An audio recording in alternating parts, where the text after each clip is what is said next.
Hello, my name is Lisa Shea. This video is fully updated for 2019 and explains how to take your filtered HTML file that I showed you how to make in the previous file and turn it into an ebook. So this section is going to talk about making it into an EPUB file, and then another section is going to talk about how to turn that into a MOBI file. So we're going to start with an EPUB, which is the standard open format type of exchange for ebooks.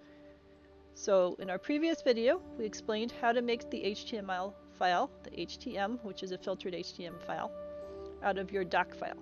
The two software packages we need for this next step are Calibre, which is Calibre, which you get at calibre-ebook.com, and you just click download to download it.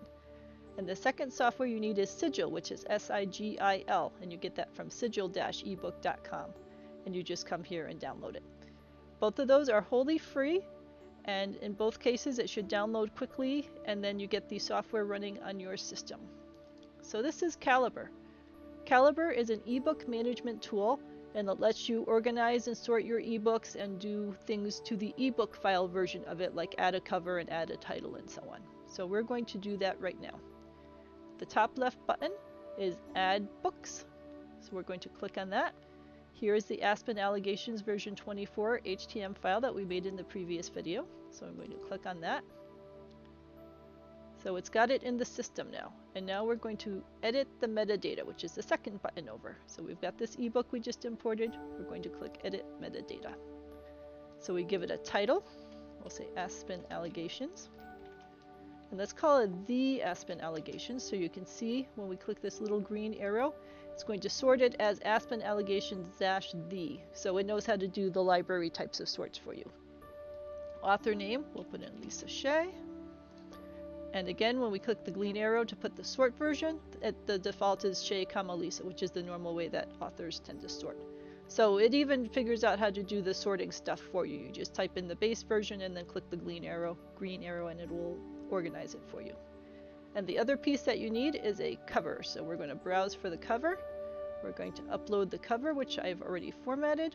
And I've got whole stuff on lisashea.com about how to make a cover, but here we've got a cover that's already all set in the correct dimensions.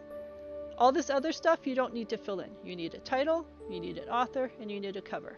If you want to put in a publisher because you've got your own publishing house, like I've got Minerva Webworks LLC, I can put that in, but you don't need to. You don't need to put in tags or dates or anything else. So put in title, author name, cover. When you've got those in, click OK. Now you've got a book in here, The Aspen Allegations and the author name. If you want to edit anything, you just click that edit button again, and that'll take you back to the editing screen and you can make more changes. So you can always make changes on things if you want to.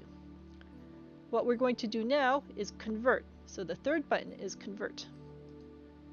This will turn it from its default format, the zip format that we brought in, to EPUB, which is the standard exchange format that all sorts of different kinds of systems use. So there's a whole bunch of stuff over here. You really don't have to worry about any of this stuff. Most of this stuff is set up for you by default. So you can just leave all the defaults in there. You see it's already got the title, the author, and that sort of stuff. So just click on OK. Goes off. It's doing its little churning. And when it is done, you now have an EPUB format. So you've got your original format and you've got your EPUB format. And Calibre stores everything in a Calibre directory. It'll depend. You can set it up when you run your install to say exactly where it goes. In my system, it puts it into documents/Calibre. So we'll go in here and take a look to show you. So mine goes into documents, Calibre library, and then Lisa Shea for the author name. But you'll see in your system where it decides to install it. So you have now made an EPUB file. I've got an EPUB file in there. In the next video, we'll talk with you about how to make edits to that EPUB if you want to, and how to turn it into a MOBI file. But at this stage, you now have an EPUB file that you made from your original story. Be sure to ask if you've had any questions, or contact me at lisashea.com or any of my social media, and good luck with your publishing.